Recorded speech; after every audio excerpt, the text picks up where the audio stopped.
हम सबके वरिष्ठ जन, हम सबको ये ज्ञात है कि 22 तारीख को भगवान श्री राम अपने 500 वर्ष के वनवास के पश्चात अपने अयोध्या में उनके भव्य स्वरूप के साथ विराजमान होने वाले हैं।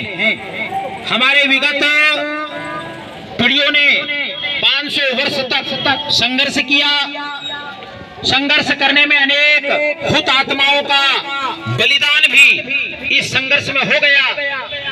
तो यह जो उत्सव है भगवान प्रभु श्री राम का, जो अयोध्या में प्राण प्रतिष्ठा के रूप में संपन्न होने वाला है 22 तारीख को, इन सब के प्रत्यक्षदर्शी होने के नाते से हम गौरवशाली हैं।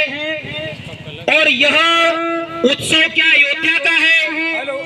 क्या यह उत्सव यूपी का है?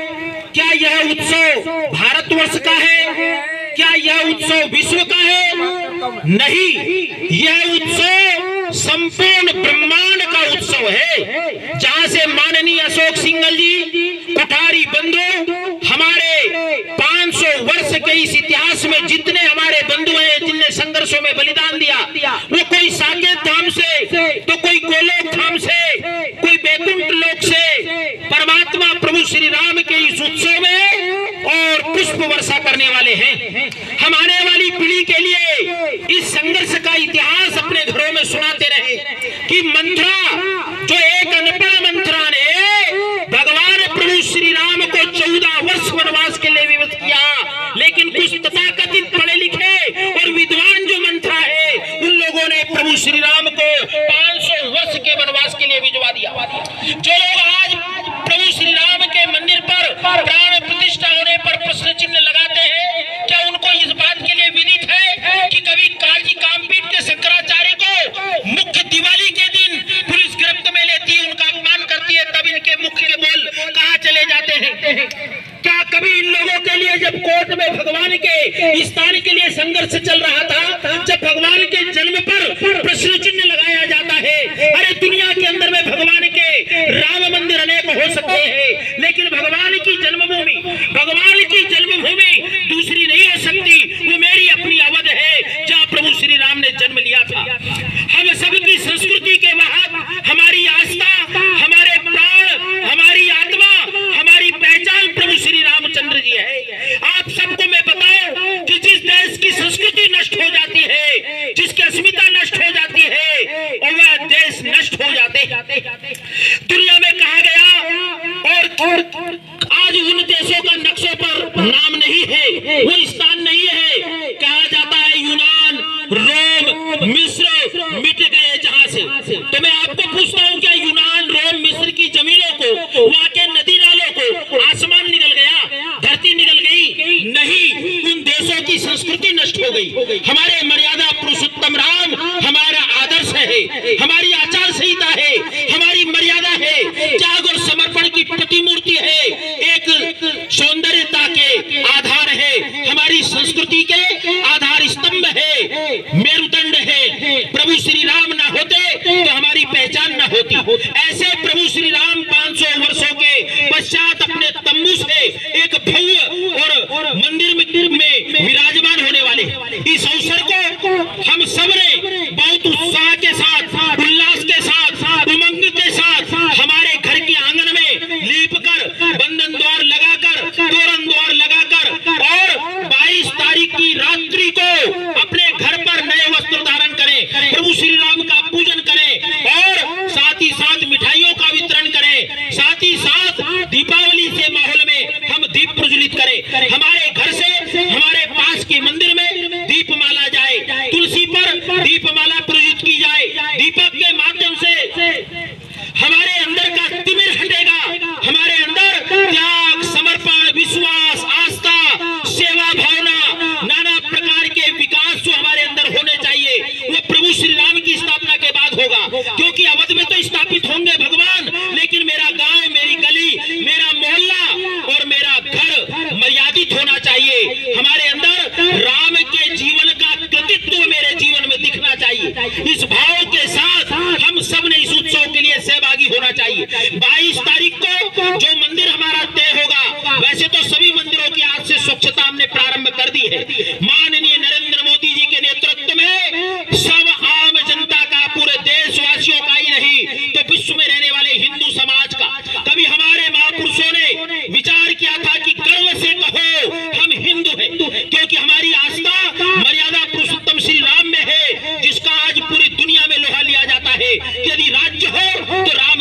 कैसा हो, उस आदर्श के संस्कृति के हम सब वाहक हैं, ये हमारे लिए गौरव की बात है। सभी मंदिरों में स्वच्छता का अभियान आज से प्रारंभ किया है, ये सतत 7 दिनों तक चलते रहे, सभी मंदिरों की स्वच्छता हो और किसी एक स्थान पर भव्य रूप से 22 तारीख को अभिजीत मुहूर्त में ठीक 12 बजे, जब कभी भगवान श्री राम त्रेता में अभिजीत मुहूर्त में जन्मे थे, उसी मुहूर्त में, उसी नक्षत्र, उसी घड़ी में जब यथा योग स्थान ग्रह नक्षत्र सब शुभ स्थान पर होने वाले हैं, कोई विडंबना में नहीं आए। ऐसे धूर्त राक्षस ताड़का जैसे, महिष और मौसीती जैसे अनेक प्रकार के लोग विश्वामन कर रहे हैं। इनके मुंह और मुख तब कहां गए थे जब ये लंका पर और जब ये हमारे कोर्ट के अंदर में प्रश्न चिन्ह लगाया जाता था कि मर्यादा पुरुषोत्तम राम जन्मे ही नहीं है, इनके इतिहास पर प्रश्न चिन्ह लगाने के लिए खड़े हो गए थे, तब इनके मुख कहां गए थे? अब किस बात को लेकर के प्रश्न चिन्ह खड़ा करते हैं? ये निश्चित ही आसुरी वृत्ति के लोग हमें उमंग और उत्साह जिससे एक वातावरण प्रभावित हो, लेकिन हम दीपक जलाकर उनके अंतर का, हृदय का और अंधकार भी हरने की क्षमता रखते हैं, क्योंकि हम कण कण में परमात्मा को देखते हैं। केवल मंदिर की स्थापना नहीं है, यह मंदिर की स्थापना के माध्यम से जन जन तक लोक संस्कार ले जाने का एक अभियान प्रारंभ हो चुका है। आने वाले तो 21वीं शताब्दी में, जिसको माननीय नरेंद्र मोदी जी ने और कहा है कि 47 में हम विश्व का मार्गदर्शन करने के लिए तैयार हो जाएंगे। दुनिया आज बड़ी नजरों से हमारी ओर देख रही है। आज अशांति के वातावरण में भारत से प्रकाश का उदय होगा और विश्व को शांति के मार्ग पर ले जाने वाली संस्कृति का आश्रय लेने के लिए आज संपूर्ण विश्व के देश लालायित हो रहे हैं। आइए हम कदम ताल करते हैं, मर्यादा पुरुषोत्तम राम के स्थापना का और इस मंगल बेला का अभिनंदन करें, स्वागत करें, उत्सव मनाएं, ढोल गाजे बाजे के साथ सब लोग सांघिक हो जाए, सारे भेदभाव मिटाकर जाति पंथ भ्रातृ पूजा पद्धतियों की और खाई को बांटकर एक साथ चलने के आदि होकर के दुनिया को संकेत दें, दुनिया को यह संदेश दें कि आप विश्व में शांति का मार्ग प्रशस्त करने के लिए प्रभु श्री राम की स्थापना हो चुकी है। प्रभु श्री राम कौन? प्रभु श्री राम, प्रभु श्री राम वो जो एक राम जो अवध में दशरथ के जाए, एक राम जो दशरथ के घर जन्मे, दशरथ के घर जन्मे, उन राम की भक्ति जब हृदय में प्रकट होती है तो उस भक्त में दूसरे राम प्रकट होते हैं। और वो दूसरा राम कौन? एक राम जो घट घट में व्यापा, जो श्वान में भी है, गाय में भी है, पक्षी में है, प्राणी में है, चींटी में है। तभी तो मेरे संत नामदेव कहते हैं, अपनी कुटिया में संत नामदेव ने रोटी बनाकर रखी, पास में घी की कटोरी रखी, एक श्वान आता है और संत की कुटिया से रोटी लेकर भाग जाता है। बंधुओं, रोटी लेकर भागते हुए श्वान के पीछे मेरे संत पीछे रोटी लेकर भागते घी की कटोरी के साथ। हे प्रभु, आपने ओढ़ली श्वान की, मुझे ओढ़ली उड़ा दी इंसान की। प्रभु रूखी तो ना खाओ, थोड़ा घी तो लेते जाओ। एक राम दशरथ को जाया, दूजा राम घट घट में व्यापा। हम ये पूजा पद्धति भिन्न हो सकती, हम संप्रदाय के आधार पर, पंथ के आधार पर किसी प्रकार का मतभेद नहीं रखते। हम विश्व बंधुत्व का भाव रखते हैं, विश्व को हम कुटुंब मानते हैं। तो इस आधार पर राम राज्य की स्थापना, राम की स्थापना यानी सबके सुख की कामना करना। तीसरा राम जगत पसारा राम का।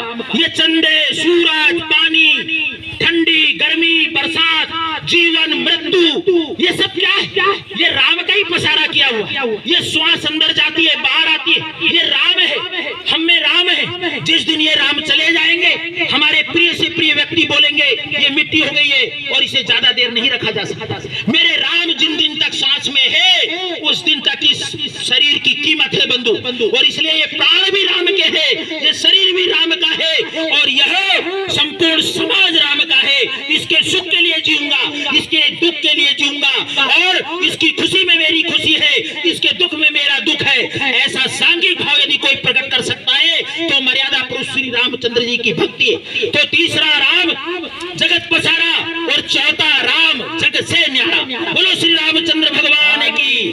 चौथा राम जग से न्यारा जो निर्गुण है और घट घट में व्यापी है, जो मौन रहकर ही बताया जा सकता है, जिसको अंतरात्मा में ही साक्षात्कार किया जा सकता है। आओ हम अंदर का दिया जलाएं, आओ हम एक ज्योति जलाएं, आओ हम जन जन के लिए अंधकार मिटाकर समरसता की विषमता की बेलों को काट कर फेंक दें। आइए हम जो छोटे छोटे क्षुद्र स्वार्थों को त्याग कर भगवान प्रभु श्री राम के भव्य प्राण प्रतिष्ठा का उत्सव मनाए, लोगों को बहु संख्या में निकाले।